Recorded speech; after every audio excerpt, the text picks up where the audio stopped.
For decades, we pointed our antennas into the dark, expecting silence. But then, out of nowhere, a pulse, a signal from a place we believed was empty, and it changed everything. Chapter 1. The illusion of empty space. For most of our lives, we've been told that space is empty, just darkness, a vast, silent nothing. It's the kind of idea that seeps into your thoughts when you look up at the night sky and realize you're staring into a void so endless, it barely feels real. We think of stars as the only real things out there, points of light scattered across an ocean of black. But what if that blackness, what we call empty space, isn't empty at all? What if it's alive with energy, movement, and even sound, just not in ways we can hear? To the human ear, space is completely silent. That's because sound needs a medium, air, water, something to travel through. In space, where there's no air, no molecules close enough to carry vibrations, sound can't move the way it does on Earth. So, in a literal sense, yes, space is silent, but that doesn't mean there's nothing happening. In fact, the more we learn about space, the more we realize that silence is an illusion. There's a difference between something being quiet and something being inactive. Space is filled with particles, with magnetic fields, with radiation, charged plasma, and invisible currents that stretch across galaxies. Every second, stars are being born and dying. Black holes twist and bend the fabric of reality.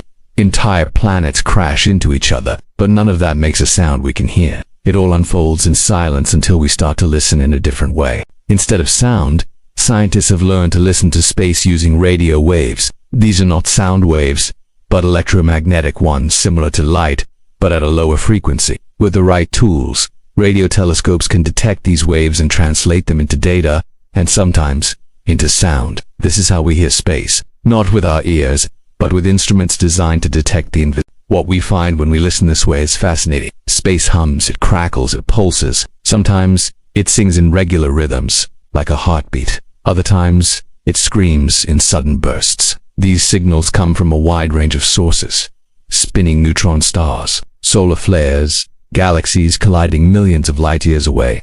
And most of them are predictable, repeatable, expected. But once in a while we hear something different, something that doesn't follow any known pattern, a sound that comes from a place where nothing should be. That's when we know we're onto something strange. But before we get to the strange signal, the one that changed everything, we need to understand just how complex space really is.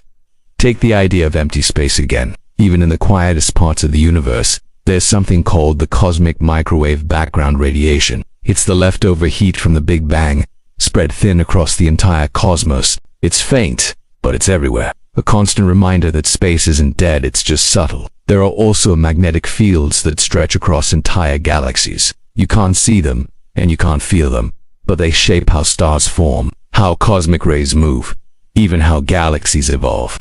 Then there's dark matter, this invisible substance that doesn't emit or reflect any light, but makes up most of the universe's mass. We've never seen it directly, but its gravitational pull affects everything around it. Think about that for a moment. The majority of the universe is made of something we can't see, can't touch, and don't fully understand, and yet it's all around us. So when we say empty space, what we're really talking about is a kind of unknown, a space that feels empty only because we haven't yet figured out how to measure what's there. That's why, when we detect something unexpected like a mysterious signal, it feels so important, because it reminds us how little we truly know. Imagine pointing a telescope at a region of the sky that's considered quiet.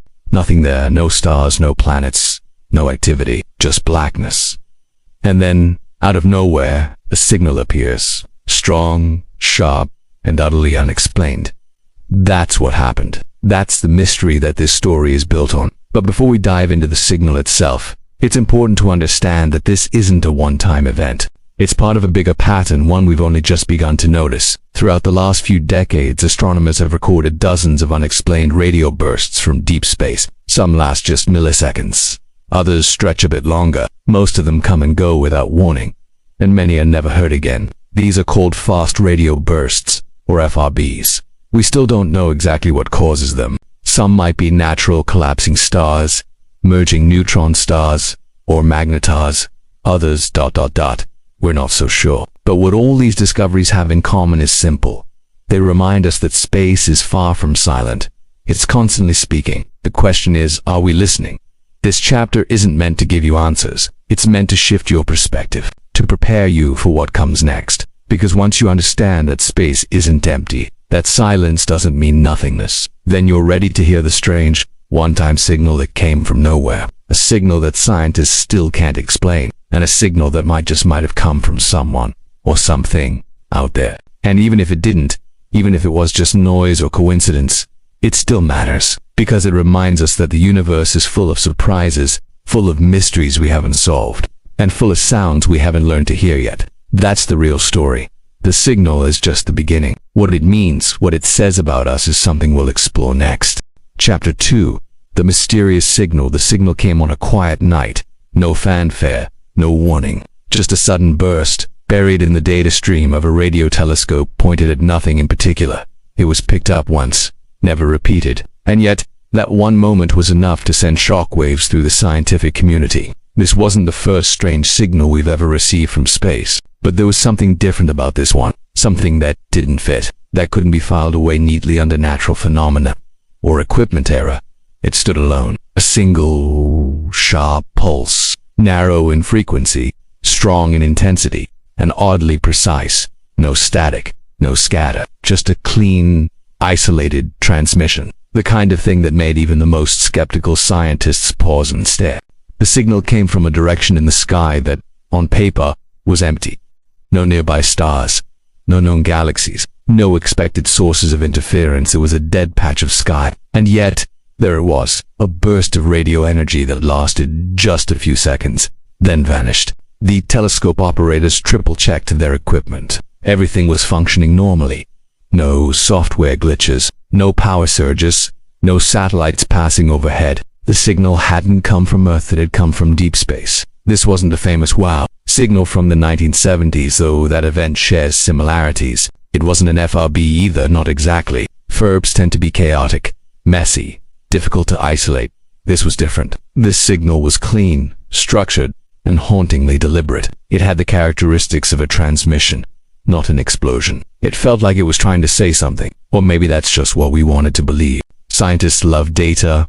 They love repeat. A signal that appears once and never again is a nightmare. It can't be verified, tested, or replicated. But that's exactly what makes this one so captivating. Because in the absence of answers, we're left with questions. And questions have power. What could have caused it? A distant star collapsing in a way we've never seen before. A neutron star with unusual magnetic properties. Or something else, something intentional. The SETI Institute, the organization dedicated to the search for extraterrestrial intelligence, took notice. They ran the data through multiple verification models. They compared it to known natural signals. Nothing matched. It didn't behave like a pulsar. It didn't resemble a... It wasn't a solar flare or a background echo. It was, for all intents and purposes, an orphan signal. Alone, unexplained. And then it was gone. The frustrating part is how little we can do with something like this. We can't trace its exact origin because the signal was too brief. We don't know how far it traveled or whether it was meant for us at all. Maybe it was a leak, some stray broadcast from a civilization not aiming at us, just passing through. Or maybe it was never artificial at all, just the universe doing something strange, as it often does. But the shape of the signal, the frequency, the way it spiked and then dropped off with such precision, it doesn't feel random, it feels intentional. And that's what keeps people up at night. This isn't science fiction. It's data, recorded, verified, and archived. It exists, but it doesn't make sense. And in science, that's the most exciting kind of problem. It forces us to confront the edge of what we know. It reminds us that we're not done discovering, not even close. There's a danger, though, in jumping to conclusions. Humans are storytellers by nature. We want things to mean something. So when we see a pattern, we assign purpose to it even when none exists. That's how conspiracy theories are born. That is how people convince themselves that blurry lights are UFOs, or that strange noises are voices from beyond.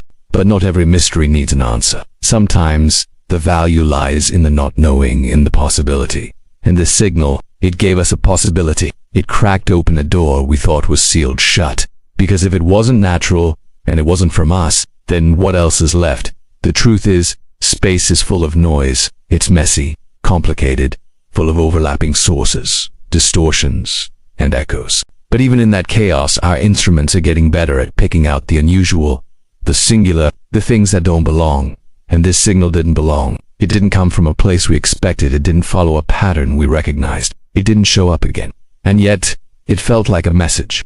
Imagine standing in a desert for years, hearing only the wind. Then, one night, a voice calls out just once and is never heard again. Was it real, a dream, a trick of the mind, or a message lost to the sand? That's the feeling this signal left behind, a single whisper in the void. And we may never hear it again. But maybe that's the point. Maybe space doesn't shout. Maybe it only speaks in fragments, in brief, fleeting pulses. And it's up to us to decide whether to ignore them or listen harder. What makes this signal special isn't just the data. It's what it represents.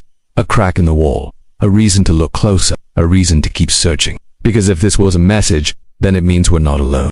And even if it wasn't, it still proves that space isn't silent. It's just waiting for us to learn how to listen. And we're listening now more than ever, with better tools, with more open minds, with a willingness to admit that maybe, just maybe, we've only begun to understand the universe we live in. In the next chapter, we'll explore the many theories scientists have proposed to explain what this signal could be, from strange stars to artificial intelligence, and everything in between. Because the truth is, when you receive a message without a sender, all possibilities are on the table. Chapter 3. Theories and speculations. When a signal like this appears strong, clean, and without warning, it doesn't take long for theories to start forming. Some are grounded in science, others lean closer to imagination, but all of them, in one way or another, reflect the same thing: a desire to explain the unexplained, to pull meaning from the static. And in this case, there's no shortage of possible explanations. Let's start with the ones that make scientists most comfortable: natural causes. The universe is a busy place. Massive stars collapse into black holes. Neutron stars spin at incredible speeds. Magnetic fields twist and snap with unimaginable force. These events can create bursts of energy, including radio waves, that travel across space. Sometimes they arrive at Earth, and sometimes they look strange, especially if we've never seen one quite like it before. One of the most popular explanations is something called it's a type of neutron star with an extremely powerful magnetic field. So powerful, in fact, that it can twist its own surface. When that happens, it can release a sudden burst of energy like a cosmic earthquake. These flares can produce radio signals, some of them short, some of them long, some that match the signal we received, and some that don't. The problem is magnetars are rare, and even when we find one, their signals don't always behave the same way. The signal we're talking about was too narrow, too precise. It didn't have the chaos we usually see with magnetar flares. Then these are incredibly bright, energetic regions at the center of distant galaxies, powered by black holes. They can emit powerful jets of radiation that stretch across millions of light years. They don't just speak once and disappear. Our signal was a whisper, not a roar. Could it have been an object we've never seen before? Maybe that's the beauty and the frustration of science. We can't rule out the unknown. In fact, some of the most exciting discoveries come when we find things that don't fit any existing category, things that force us to update our models, change our theories, rethink what we thought we knew. Of course, not all theories stay within the realm of known physics. The most tantalizing idea, the one that captures headlines and imaginations, is that the signal was artificial, not from a star or a magnetar, but from a source with intent, a civilization, a message. Now, before we go further, it's important to be careful. Scientists are trained to avoid jumping to conclusions. The burden of proof for something like intelligent life is enormous, and one signal, on its own, is not enough. But that doesn't mean the idea is dismissed. It's simply treated with caution. Let's say for a moment that the signal was artificial. What would that mean? It would mean someone or something created it, not randomly, not by accident, but on purpose.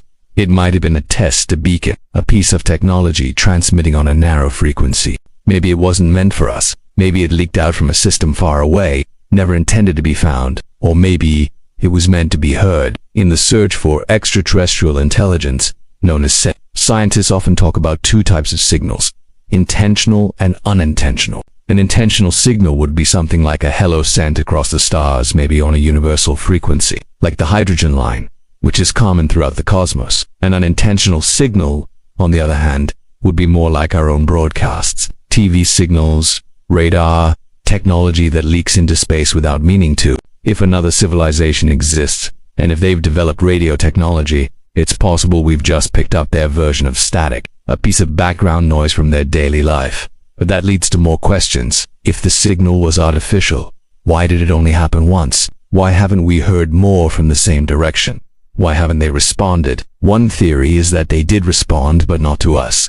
The signal was part of a conversation that's been happening for centuries or millennia. We just happened to catch one word in the middle of a sentence. Another theory is that civilizations only exist for a short time. They might develop technology, send out signals, and then disappear, wiped out by war, climate collapse, or something else. In that case, the signal we heard could be a ghost, a message from a civilization that no longer exists. And then there's the simulation theory, the idea that our entire universe is a kind of simulation, and that anomalies like this signal are glitches, pieces of code bleeding through. It sounds like science fiction, but some scientists have taken the idea seriously. If our universe is simulated, then a sudden, unexplained signal might be a byproduct of that system, an echo of the underlying architecture. Whatever the explanation, one thing is clear: this signal didn't behave like anything we've seen before. It didn't fit the box, and that alone makes it valuable. Because when something doesn't fit, we have to ask why. We have to look deeper. And sometimes, in the process of solving one mystery, we stumble upon others we didn't even know existed. So where does that leave us? In a familiar place. Actually, a place of wonder, a place of humility, a place where science meets philosophy. Because for all the theories, for all the possibilities, the truth is we don't know. Not yet. But we're still listening. We're building better instruments, expanding our search, developing AI tools to sift through mountains of data. And with each improvement, we increase our chances of catching something new. Maybe even catching it twice. Because one signal can be noise, but two, that's a conversation. Until then, the signal remains a question mark, a riddle from the stars. And like all good riddles, its value isn't just in the answer, it's in the journey we take to find it. In the next chapter, we'll step away from the science and focus on something more human. We'll explore what this signal means to us, not just as scientists, but as people. Because whether it was natural, artificial, or something in between, the real story is how it makes us feel, what it says about our place in the universe, and why, deep down, we keep hoping that someone out there might be listening too. Chapter 4. What it tells us about ourselves. We spend so much time looking outward, scanning the stars, building bigger telescopes, decoding signals from deep space. But every time we do, we're also turning the lens inward. We're asking questions not just about the universe, but about who we are inside it. That strange signal, the one that came and went without a trace, may never give us the answers we want. But in the silence that followed, it left behind something just as valuable. Because the truth is, the search for life out there is also a search for meaning, for connection, for reassurance that we're not alone, not just physically, but when we hear something unexpected from the stars, our first instinct isn't always scientific. It's emotional. It's a flicker of hope, a moment of wonder, a quiet thought that maybe, just maybe, someone else is out there asking the same questions. That says a lot about us. It tells us we're curious, that we want to belong to something bigger, that we're not content with isolation. It also tells us we fear the silence, the idea that we might be the only ones, drifting alone in a cold, indifferent cosmos, is deeply unsettling. So when we detect a signal, any signal that breaks that silence, our hearts move faster than our instruments. We want to believe. There's something deeply human about that hope. And maybe that's the most beautiful part of all this. Not the science, not the signal itself, but the way we respond to it. With imagination, with questions, we've been doing it for thousands of years. Long before we had telescopes or satellites, we looked up at the sky and told stories. Stories of gods, spirits, ancestors, and visitors from the stars. We've always felt that space was more than just a backdrop, that it was alive in some way. Watching, listening. Today, we call it astrophysics. We call it cosmology, but deep down, it's still the same impulse. The same need to make sense of the unknown. And in that sense, this signal, real or misunderstood, did exactly what it was meant to do. It reminded us of our smallness, yes, but also our wonder, our hunger for meaning. When scientists analyze data, they try to stay objective. They talk about signal strength, frequency, duration, probability, but underneath that language is something more emotional, a quiet excitement, a fragile kind of belief. They might not say it out loud, but they feel it. The same way we do. The same way anyone would when staring into the dark and hearing a sound that shouldn't be there. Even if this signal turns out to be nothing, just a glitch, a natural event we don't understand yet, it still tells us something important. It tells us we're listening. It tells us we care. It tells us we're ready for the possibility of something more. And readiness matters, because if a message ever does come clear, intentional, undeniable, it will shake the foundations of everything we think we know. About history, about religion, about science, about ourselves. It will challenge every system we've built, every assumption we've made. And yet, we keep searching anyway. Not out of fear, but out of hope. That kind of hope is powerful. It's what drives exploration. It's what built ships, crossed oceans, launched rockets, landed robots on Mars. Hope is not weakness. It's one of the strongest forces we have, and the search for life beyond Earth is one of its purest expressions. But hope can also blind us. It can make us see patterns where none exist. Hear meaning in random noise. That's why the scientific method is so important. It grounds us. It reminds us to test, to verify, to be patient. Two separate fact from feeling. But it doesn't take the mystery away. If anything, it deepens it. Because the more we learn, the more we realize how much we don't know. Think about what this signal has already revealed. Not about the universe, but about humanity. It showed us that people from all over the world, across cultures and beliefs, are fascinated by the same question. Are we alone? It brought scientists, philosophers, and everyday dreamers into the same conversation. It made us pause. It made us wonder.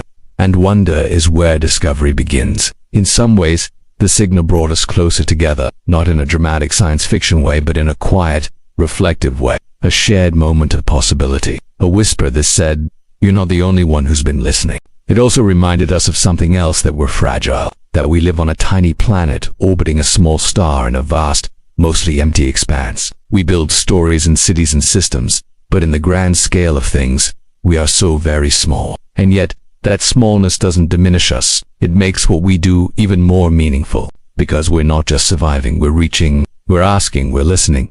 And maybe that's what makes us truly unique. If someone or something is out there, and if they are watching, maybe that's what they'll notice first.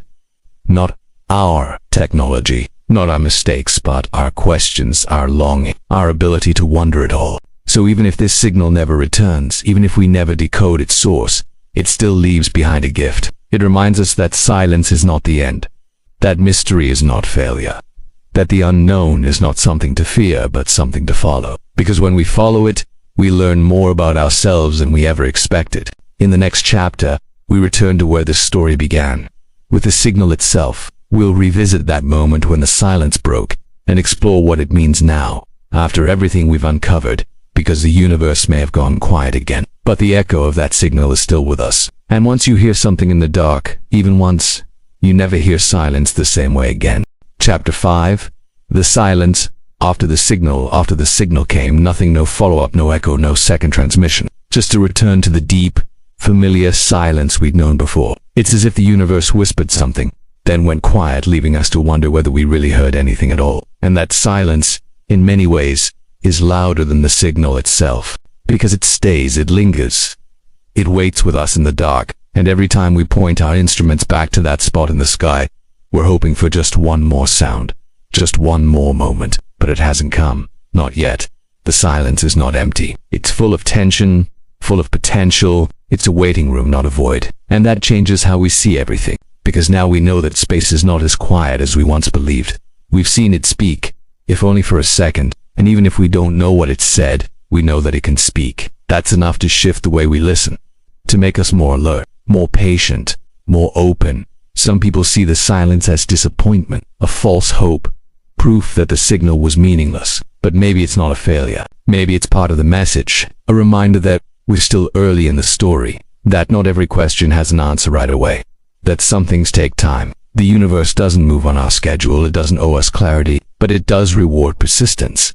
Every great discovery began with waiting, with confusion, with a moment of mystery followed by long, hard silence. This signal, brief as it was, pulled us into that mystery. It showed us that our understanding of reality is still incomplete, that something as small as a burst of radio waves can challenge the limits of what we believe is possible. And now, as we sit in the quiet that followed, we carry that awareness with us. We listen differently, not just with equipment, but with intent, with curiosity, with humility. Silence doesn't mean nothing is happening.